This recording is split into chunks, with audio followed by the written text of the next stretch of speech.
Hello friends, welcome to IICS platform. आज है 12 अगस्त और 12 अगस्त के करेंगे हम करंट अफेयर के एमसीक्यू।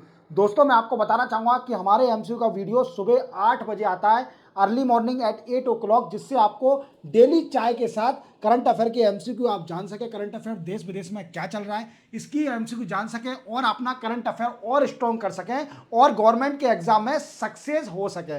तो दोस्तों, चैनल को सब्सक्राइब और बेल आइकन प्रेस करना ना भूलना। बेल आइकन जरूर प्रेस करना जिससे मेरे नए वीडियो की आपको इजीली नोटिफिकेशन मिल सके। चलते अपन स्टार्ट करते हैं। First question, who is headed new panel constituted by government to monitor the situation along the border area. देखो दोस्तों, अभी क्या हुआ है कि बांग्लादेश में आप जानते हो कि पॉलिटिकल इनस्टेबिलिटी चल रही थी। पॉलिटिकल इनस्टेबिलिटी चल रही थी जिसके कारणवश शेख हसीना जो थी वो रिजाइन करके पीएम पद से और इंडिया आ गई।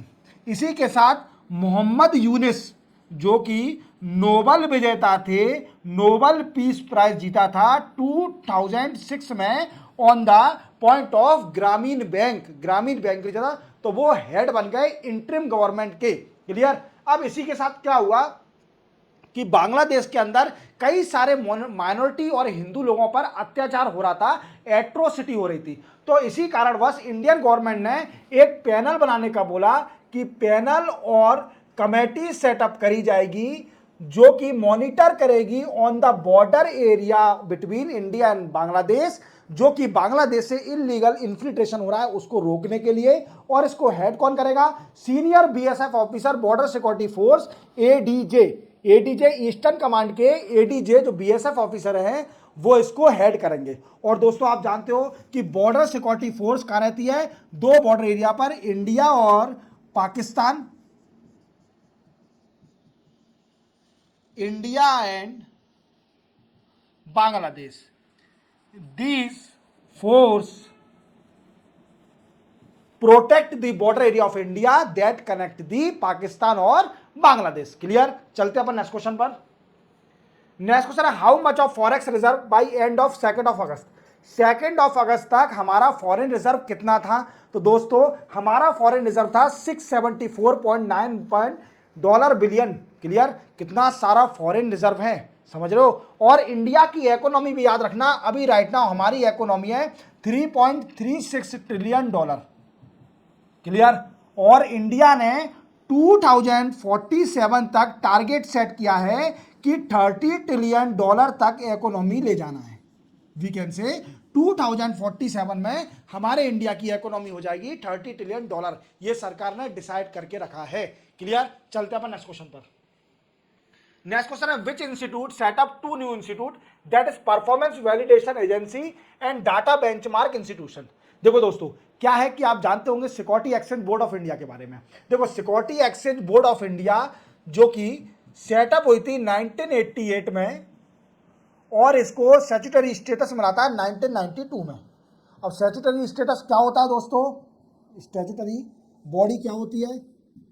तो इसको जानने के लिए पहले आपको यह समझना पड़ेगा कि ऐसी बॉडी जो कि पार्लियामेंट के एक्ट से बनती है that is called statutory body, और ये इनको बनते ही साथ इंडिपेंडेंट पावर मिल जाती है। इंडिपेंडेंट पावर, इंडिपेंडेंट काम करती है। तो SEBI security exchange board of India 1992 में स्टैट्यूटरी बॉडी बन गई। और इसके चेयरमैन कौन है? इसकी चेयरमैन मैम है माधुरी पुरी बुच। याद रखोगे, माधुरी पुरी बुच, ये इसकी चेयरमैन है सेबी की। अब सेबी क्या करती है दोस्तों? तो आप जानते हो सेबी का काम है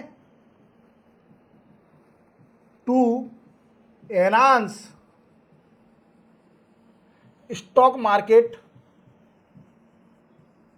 ऑफ इंडिया और regulate stock market of India, attract investor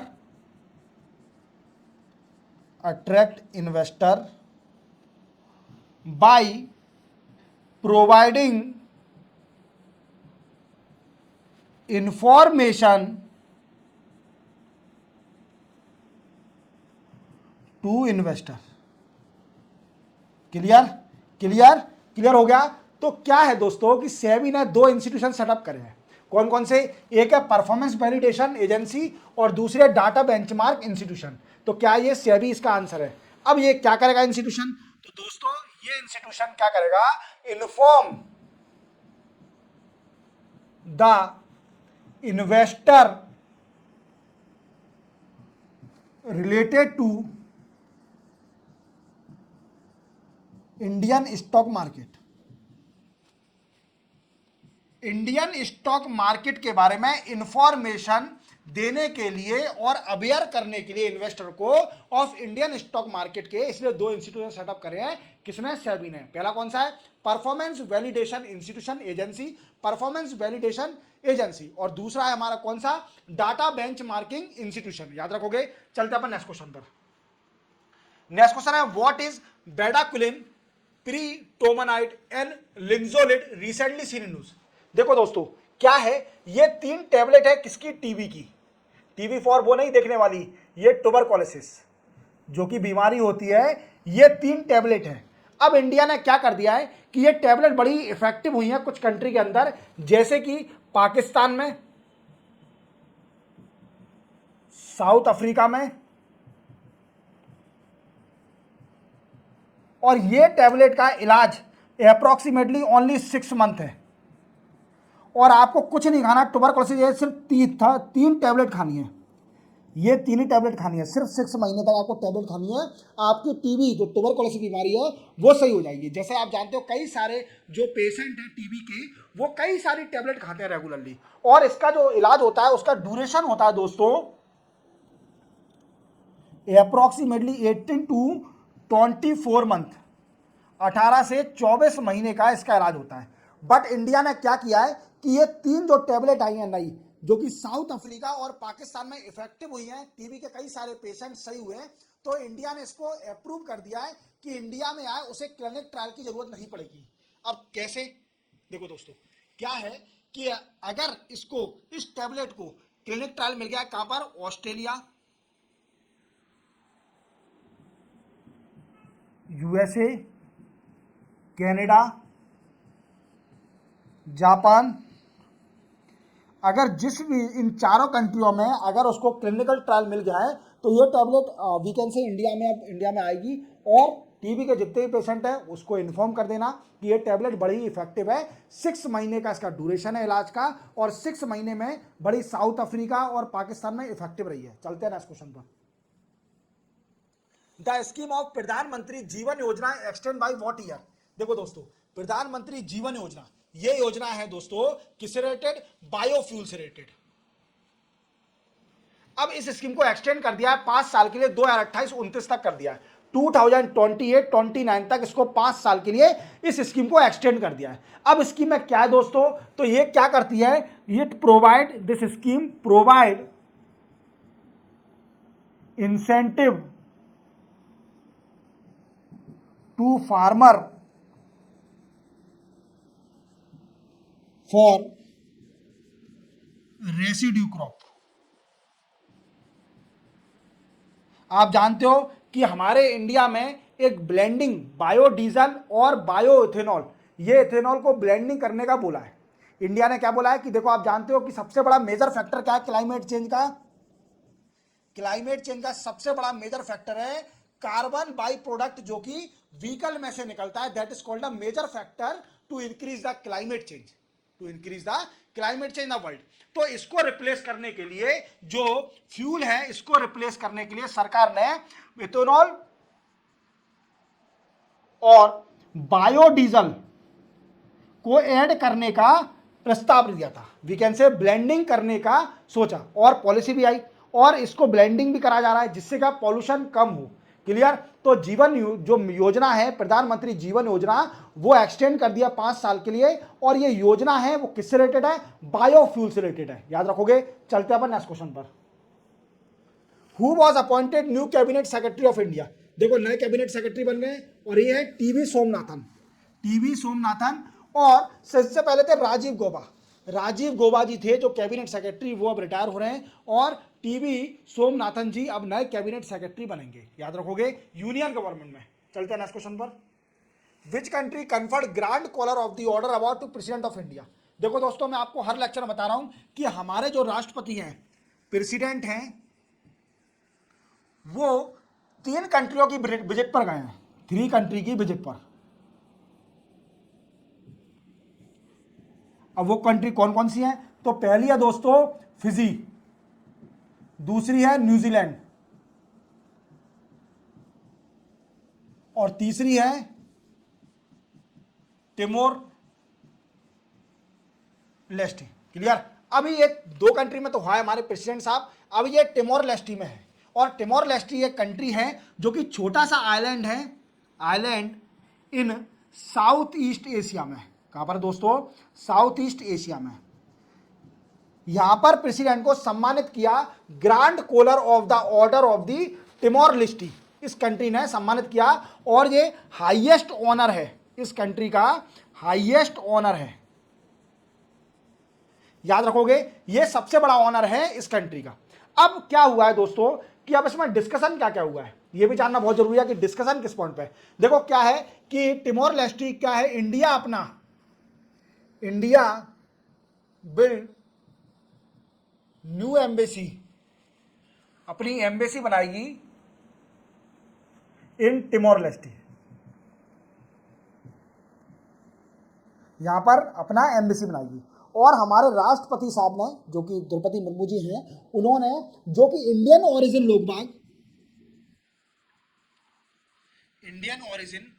जो कि टिमोर लेस्टी में रह रहे हैं, उनको रिप्रेजेंट किया, उनको रिप्रेजेंट भी किया किसने? हमारे राष्ट्रपति जो कि द्रौपदी मुर्मू जी हैं, याद रखोगे।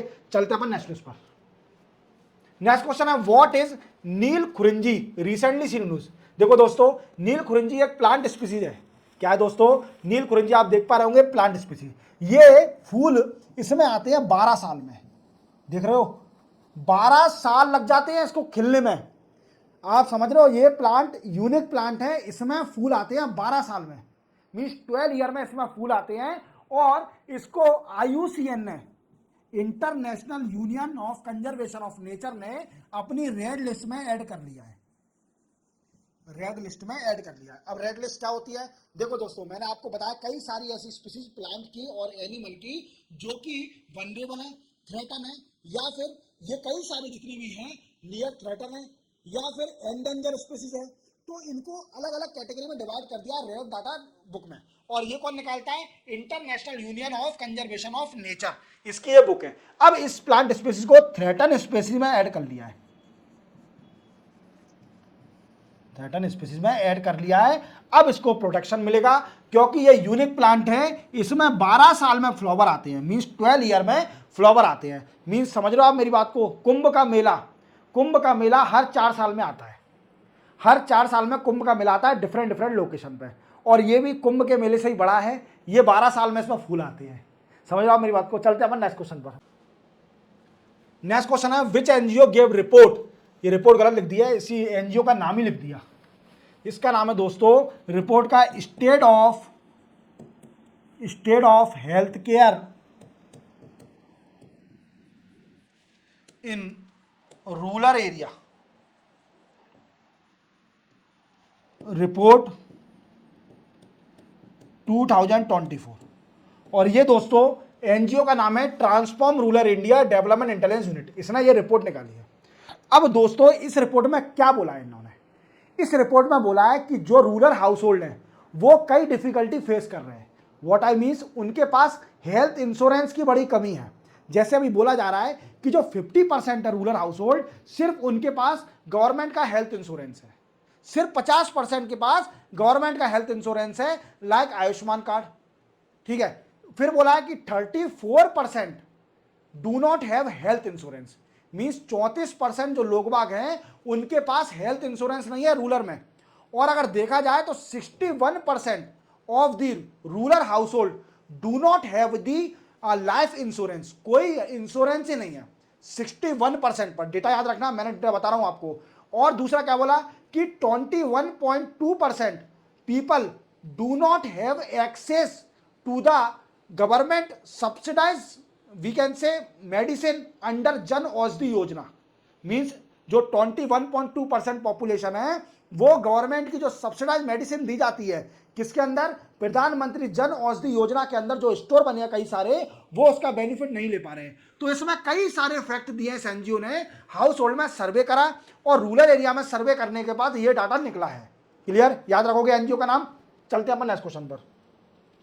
विच कंट्री बिल्ड मुरल सैटेलाइट। देखो दोस्तों, एक अभी एक कंट्री है अपनी पड़ोसी देश है और उसने एक सैटेलाइट बनाई है पहली बार, जिसका नाम है मुरल सैटेलाइट। और ये सैटेलाइट लॉन्च करी जाएगी by signing the Nepal country. पहले इसका आंसर जान लीजिए। नेपाल क्या किया है, नेपाल ने एक हमारी कमर्शियल आर्म है इसरो की, कमर्शियल आर्म जिसका नाम है new space India limited. New space India limited ये कमर्शियल आर्म है इसरो की। इसने डील साइन करी है, एग्रीमेंट साइन किया है with ministry of external affair के साथ। मिनिस्ट्री ऑफ एक्सटर्नल अफेयर के साथ एक डील साइन करी है। इस डील के जरिए जो कि नेपाल की सैटेलाइट जो बनाई गई है मुरल सैटेलाइट, इसको लॉन्च किया जाएगा बाई पीएसएलवी। बाई पीएसएलवी के जरिए इसको मुरल सैटेलाइट को लॉन्च किया जाएगा। क्लियर। अब ये सैटेलाइट करेगी क्या, तो दोस्तों ये डाटा कलेक्ट करेगी। It collect data of vegetation of earth surface. Earth surface पर जितना भी वेजिटेशन होगा उसका डेटा कलेक्ट करेगी। चलते अपन नेक्स्ट क्वेश्चन पर। विच कंट्री कंडक्ट उदारा शक्ति एयरफोर्स एक्सरसाइज। देखो दोस्तों, क्या हुआ है कि उदारा शक्ति नाम से एक्सरसाइज हुई थी अभी एयरफोर्स की, जिसमें इंडिया और एक दूसरी कंट्री है जिसने ये एक्सरसाइज करी थी, और ये एक्सरसाइज हुई थी मलेशिया में। तो डेफिनेटली इसका आंसर भी मलेशिया होगा। मलेशिया ने एक एयरफोर्स की एक्सरसाइज करी थी जिसका नाम है उदारा शक्ति एक्सरसाइज। और हमारे इंडिया का जो एयरफोर्स का इंडिया का जो कि फ्लाइट गई थी वो सुकोई 30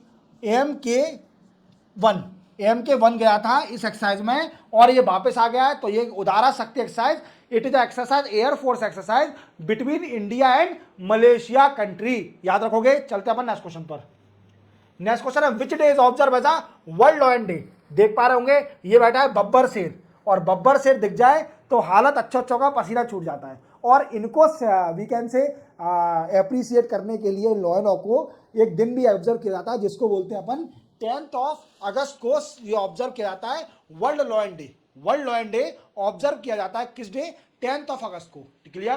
तो 10 तारीख को वी कैन से परसों 2 दिन पहले लॉयन का दिन था।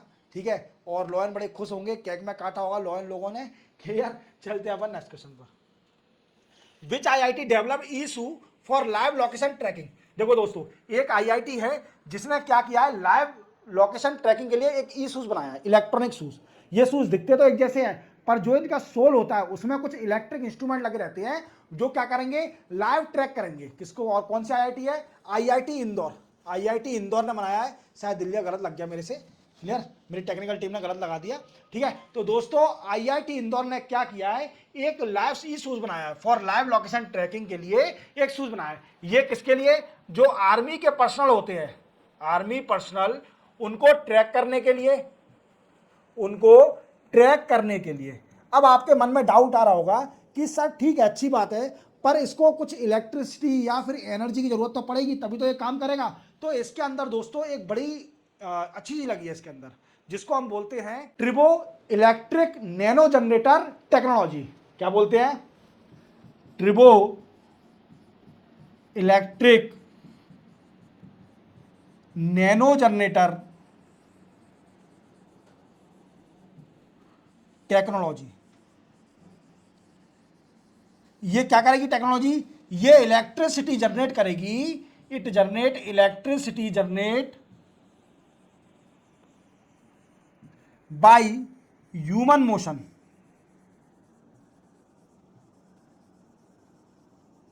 ह्यूमन मोशन के जरिए ये इलेक्ट्रिसिटी जनरेट करेगी। क्या टेक्नोलॉजी है, tribo electricity nano generator technology. याद रखोगे, याद रखोगे। चलते अपन नेक्स्ट क्वेश्चन पर।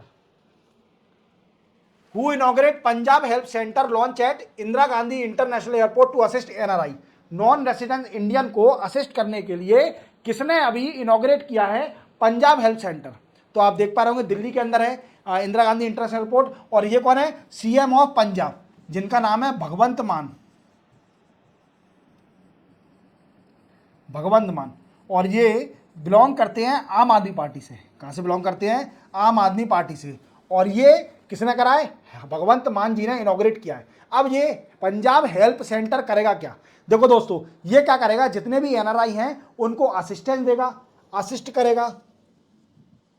असिस्ट, अगर उनका लॉस्ट लगेज हो जाता है तो उसको ढूंढने में मदद करेगा, या फिर अकोमोडेशन फ्लाइट इंफॉर्मेशन देगा। तो याद रखोगे, पंजाब हेल्प सेंटर के बारे में याद रखना। क्लियर? चलते अपन नेक्स्ट क्वेश्चन पर। नेक्स्ट क्वेश्चन है, which state government launch India first rise ATM? ऐसी कौन सी स्टेट है जो कि इंडिया में पहली बार राइज एटीएम सेटअप करा है? तो वो है दोस्तों उड़ीसा। कौन है? उड़ीसा। उड़ीसा है जिसने क्या करा है कि अभी राइज एटीएम सेटअप किया है। क्या है राइज एटीएम? राइज एटीएम में क्या होगा दोस्तों, आप जानते हो कि पीडीएस सिस्टम को स्ट्रॉन्ग करने के लिए उड़ीसा सरकार ने राइज एटीएम बनाया है। अब लोगों की लाइन, जो कतार लगी रहती है लाइनों की, वो रिड्यूस हो जाएगी राइज एटीएम के कारण, और कई सारे लोगों को इसका बेनिफिट मिलेगा। इजीली एटीएम से राइज निकल जाएगा, जितना भी राइज उसको प्रॉपर देना है as per the rule of PDS public distribution system के जरिए। याद रखोगे। इसी के साथ 12 अगस्त के करंट अफेयर के एमसीक्यू दोस्तों कंप्लीट होते हैं। चैनल को सब्सक्राइब और बेल आइकन प्रेस करना ना भूलना, और वीडियो हमेशा पूरा देखना है। मिलते हैं हम कल 13 अगस्त को नए करंट अफेयर एमसीक्यू के साथ। तब तक के लिए जय हिंद।